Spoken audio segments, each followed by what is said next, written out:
yang perlu dicatat oleh bini-bini ini adalah jangan sampai termasuk dalam hadis yang mengatakan la'anallah zuwaratil kubur. Allah melaknat perempuan-perempuan yang ziarah kubur. Kalau perempuan yang ziarah kubur dilaknat oleh Allah, nang diziarahi kada dapat napa-napa, nang menziarahi karena laknat. Kenapa sebabnya? Karena satu, perempuan ini ziarah kubur tanpa izin suaminya kalau ini bersuami. Bismillahirrahmanirrahim. Rasulullah sallallahu alaihi wasallam bersabda, "Zuru mautakum fasallimu alaihim wa sallu alaihim fa inna lakum bihim ibrah." Berziarahlah kepada orang-orang yang telah meninggal di antara kalian, ucapkan salam kepada mereka dan doakanlah mereka, sebab sesungguhnya kalian akan mengambil pelajaran dari mereka. Hadis riwayat Ibnu Abi Dunya. Dan dalam hadis lain, zuril kubur tazkur bihal akhirah wa ghasilil mauta fa inna mu'alajata jasadin khawin mau'izatun balighah wa salli 'alal janazah la'alla dzalik ay yuhzinaka fa innal hazin fi zillillah. Berziarahlah ke kubur, kamu akan mengingat akhirat. Mandikanlah orang mati, sebab memandikan tubuh yang kosong dari roh merupakan nasihat terbaik. Dan salatkanlah jenazah agar kamu merasa sedih, sebab orang yang sedih berada dalam naungan Allah Subhanahu wa ta'ala. Ziarah kubur memiliki beberapa manfaat. Di antaranya, si peziarah dapat mengambil pelajaran dari yang diziarahi. Ingat akan keadaan mereka dan menyadari bahwa kubur adalah rumah masa depannya. Kalau kita ziarah ke kubur, kita di situ membaca Quran, walaupun kita kada berniat, kada berdoa, sampai lawan nang dalam kubur. Lain kita membaca di rumah macam tadi, maka ada niat, bagusnya ada doa.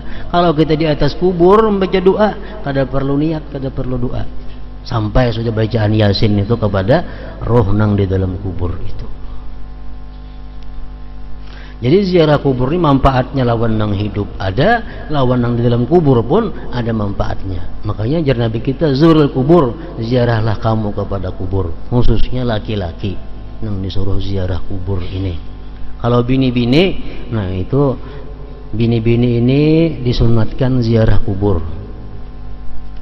Kalau kubur itu kubur Nabi, kubur wali, kubur ulama-ulama salihin. Itu satu pendapat demikian.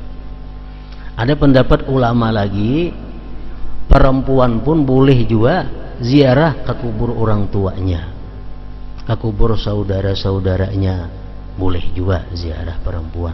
Cuma baik perempuan yang ziarah ke kubur Nabi, ke kubur wali, ke kubur ulama, ke kubur habaib, ke kubur kawan, ke kubur orang tua, yang perlu dicatat oleh bini-bini ini adalah jangan sampai termasuk dalam hadis yang mengatakan la'anallah zuwaratil kubur. Allah melaknat perempuan-perempuan yang ziarah kubur. Kalau perempuan yang ziarah kubur dilaknat oleh Allah, nang diziarahi kada dapat napa-napa, nang menziarahi karena laknat. Kenapa sebabnya? Karena satu, perempuan ini ziarah kubur tanpa izin suaminya kalau ini bersuami. Yang kedua, perempuan ini ke kuburan memakai pakaian-pakaian yang berhias, walaupun menutup aurat. Tapi perhiasannya perhiasan yang berhias, walaupun tertutup aurat.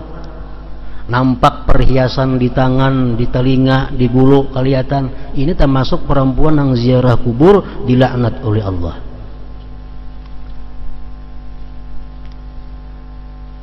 Perempuan-perempuan yang ke kubur memakai minyak harum, minyak wangi di bajunya, di awaknya, sehingga harumnya ini keciuman orang di sampingnya, termasuk perempuan yang dilaknat Allah ziarah kubur. Nah, jadi artinya bini-bini ziarah kubur itu silahkan, catatannya jangan sampai membuka aurat, jangan sampai memakai perhiasan-perhiasan yang kayak tulak ke orang pengantin. Yang ketiga, jangan sampai berharum-haruman yang ciuman kiri kanan muka belakang. Nah, dan menjaga diri dari hal-hal yang kada baik lainnya. Nah, kalau macam itu, ayo aja ziarah bini-bini ke kubur siapakah? Dapat aja berkahnya, dan dikubur pun dapat manfaatnya. Nah, jadi ziarah kubur memiliki manfaat. Nang ziarah dapat manfaat, nang diziarahi pun dapat manfaatnya. Apalagi orang tua nang diziarah ini kuitan. Ujar Nabi kita dalam satu hadis menyebutkan, innar rajula la yamutu waliduhu wa huwa haqqun lahuma. Innar rajula la yamutu walidahu wa huwa haqqun lahuma fayad'u Allah lahuma min ba'dihima fayaktubuhu Allah minal barrin. Seorang laki-laki atau bini-bini mati kedua orang tuanya, atau salah satunya mati, padahal dia waktu hidup durhaka kepada orang tuanya.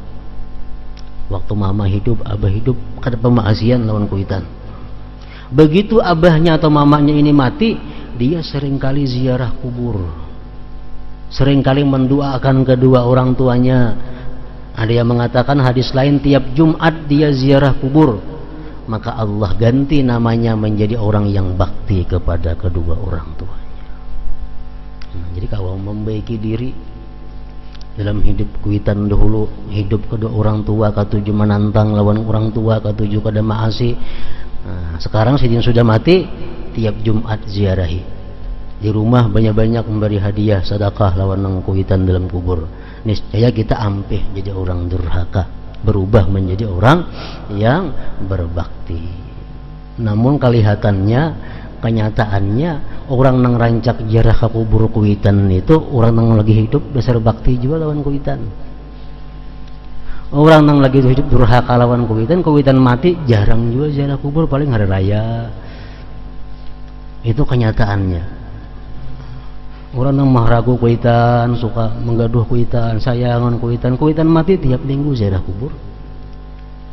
Orang nang durhaka dasar tapi ziarah juga nya ke kubur.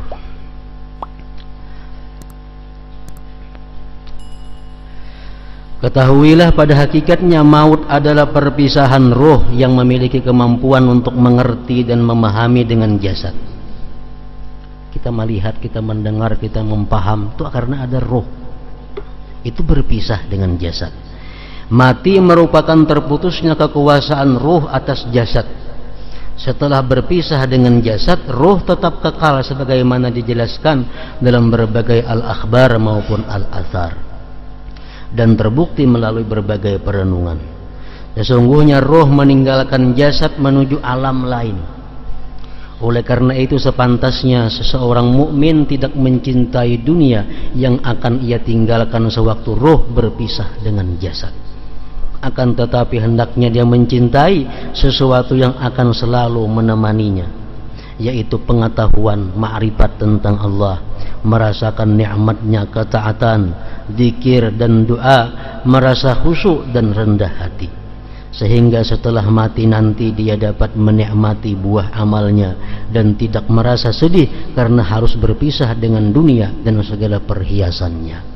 Dalam kubur datang ular hendak menghantam kepala, datang puasanya, datang ma'rifatnya kepada Allah, datang tafakurnya mendindingi kepala daripada ular tadi. Begitu ular hendak datang menghantam batis nang dalam kubur ini, datang si batis, amal-amal batis nang pernah melangkah ke masjid, melangkah ke majelis ta'lim, itu mendinding daripada siksa kubur. Ular hendak menghantam tangannya, amal-amal di tangan nang pernah bersedekah kepada orang, memberi makan, mendindingi daripada siksa kubur. Setelah mati, roh manusia tidak akan musnah, tetapi berubah keadaannya. Segala hal yang sebelumnya terhijab akan segera tersingkap baginya. Hal ini telah dijelaskan oleh Allah Ta'ala dalam wahyunya, laqad kunta fi ghaflatin min hadza fakashafna anka ghita'ak.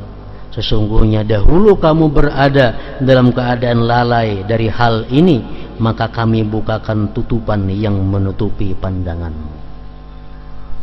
Hadis mengatakan bahwa manusia itu adalah annas niyamun, manusia itu tidur semuanya, kita ini guring.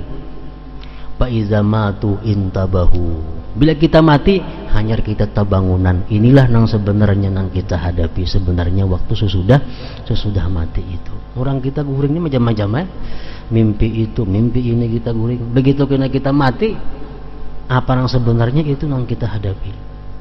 Orang yang rumahnya gubuk, miris karena hujan, guringnya guring, bermimpi di istananya. Mana di istana mimpi bermutur macam-macam permaisuri, begitu bangun guring, apa nak gubuk dihadapi. Nah, iza matu intabahu, bila kita mati kita bangun, kita hadapi rumah kita nang sebujurnya, kita hadapi kawan kita nang sebujurnya, kita hadapi semua anak nang sebujurnya nang kenyataannya.